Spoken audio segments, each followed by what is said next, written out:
Salut à tous, aujourd'hui c'est un jour un peu spécial puisque je vais vous présenter la nouvelle Insta360 Go 2.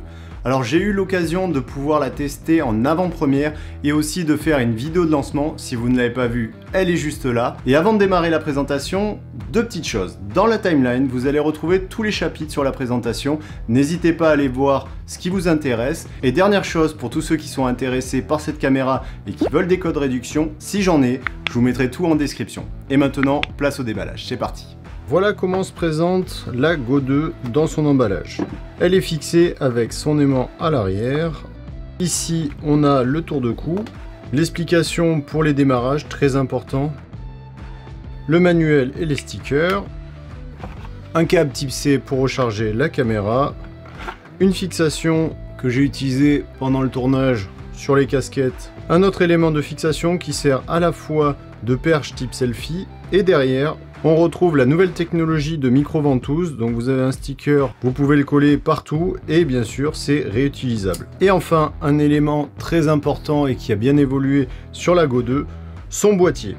On va parler tout d'abord de la caméra et de son fonctionnement. La caméra peut se fixer partout grâce à son aimant qui est à l'arrière. Donc vous pouvez la fixer sur tous les supports et vous pouvez aussi la fixer sur des parties aimantées. Alors comme toutes les caméras d'Insta360, la Go 2 est stabilisée. Concernant le poids, cette caméra fait seulement 26 grammes, donc c'est vraiment très léger. Et si vous rajoutez le boîtier, on arrive à 90 grammes. Au niveau fonctionnement, vous avez juste un bouton qui est en dessous et toute la caméra est waterproof, donc elle est waterproof jusqu'à 4 mètres.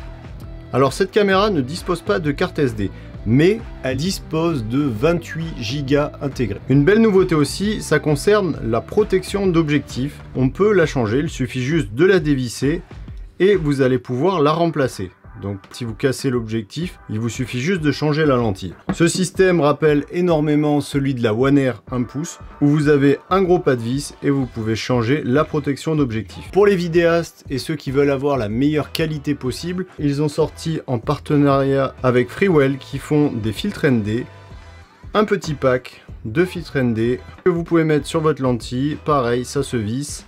C'est vraiment de la miniaturisation et ça fonctionne super bien. Maintenant, place au boîtier. Alors, le format de ce boîtier me rappelle mes écouteurs connectés. On se retrouve à peu près sur la même taille, comme par exemple des AirPods ou mes JBL. On a vraiment le même style de configuration, très moderne. Boîtier en type C avec une fixation 1/4. Comme ça, si vous voulez fixer une perche, vous pouvez.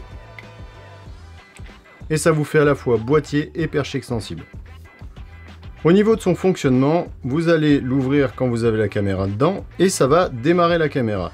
Vous avez un écran avec les infos nécessaires dessus, un bouton d'enregistrement et un bouton de fonction pour accéder au menu. On va faire un tour des menus et je vous mets les infos principales de chaque menu juste ici.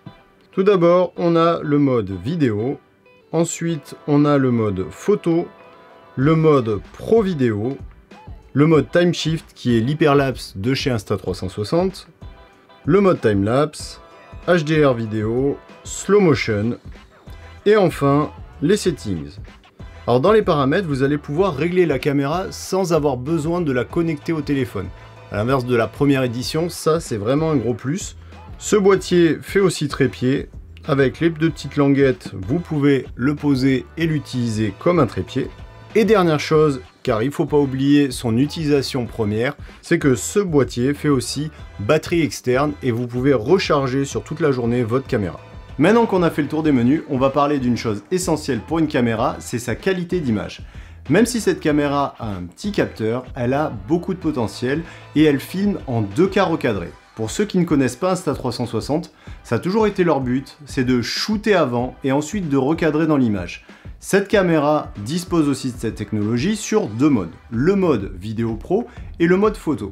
Pour l'explication, je vous montre sur le logiciel, c'est très simple. En mode vidéo, vous allez filmer dans un cercle d'environ 2,7K et vous allez pouvoir recadrer dedans, que ce soit en paysage ou en portrait, donc soit 16/9, soit 9/16, ce qui fera un format final en 2K, ou encore par exemple un format carré pour les posts Instagram. Concernant la photo, c'est la même chose, vous allez pouvoir recadrer dedans. La photo sera un cercle de 3K, environ 3000 pixels donc, et vous allez pouvoir aussi recadrer dedans. Concernant la colorimétrie, vous allez pouvoir shooter en 3 modes. C'est-à-dire le mode standard, le mode vivide avec plus de saturation, mais aussi, et ça c'est cool pour les vidéastes, en log. Et concernant la photo, vous allez pouvoir shooter en normal ou en RAW. Sachez que cette caméra dispose d'un micro. Alors c'est peut-être pas la meilleure caméra pour enregistrer du son, mais si vous faites des vlogs et que vous êtes dans des situations où il n'y a pas trop de vent, sachez que vous pouvez quand même enregistrer. Mais pour vous l'expliquer, le mieux c'est de vous montrer un exemple. Alors, on démarre ce test avec la Go 2 dans son boîtier, voir ce que ça donne au niveau du son à l'intérieur de la Remote Control. Et voici un second test sonore avec la Go 2, mais cette fois-ci sans son boîtier. Maintenant qu'on a fait le tour de la caméra, place à l'utilisation des fichiers sur le logiciel et sur l'application. Alors pour l'instant, sur le logiciel, nous allons juste pouvoir travailler sur chaque fichier, c'est-à-dire les couper, les recadrer, et on voit l'apparition d'un nouveau bouton qui va plaire à tous les FPV droneurs, puisqu'au niveau de la stabilisation, ils en proposent deux. Vous avez à la fois leur stabilisation qui est la Flow State, qui garde l'horizon et qui est très linéaire, mais vous avez cette deuxième stabilisation qui est la stabilisation FPV et qui va tout simplement suivre les mouvements de votre drone. Maintenant qu'on a vu le logiciel, on passe sur l'application. Tout d'abord, il faut savoir que la caméra peut se connecter en Wi-Fi directement sur l'application globale, c'est-à-dire que vous n'avez plus besoin d'avoir d'application dédiée à la caméra, tout est intégré à l'application Insta360 et vous n'avez pas besoin de la mettre dans le boîtier. On va la connecter, caméra, se connecter maintenant.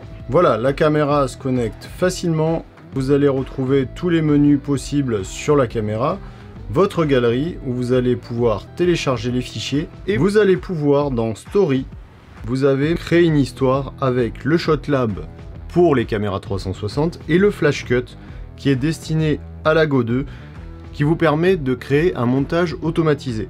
Donc vous choisissez un thème, sur ce thème par exemple c'est minimum 4 clips, donc vous sélectionnez vos clips et vous laissez l'intelligence artificielle travailler.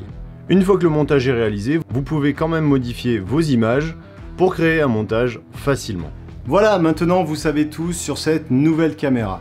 Par rapport à la première édition, pour moi elle a fait un bond énorme. Si vous voulez voir le test complet comparatif, je vous le mets juste ici. C'est vraiment le concept de la caméra embarquée par excellence. Elle est petite, légère, robuste, elle est waterproof, et la qualité est bonne. Et ça, c'était vraiment le point que je voulais vous mettre en avant. La vidéo se termine, n'hésitez pas en commentaire à me donner votre avis sur cette caméra ou à me poser des questions dessus. Et si vous avez aimé cette vidéo, comme d'habitude, n'hésitez pas à vous abonner et on se dit à la prochaine. Ciao ciao!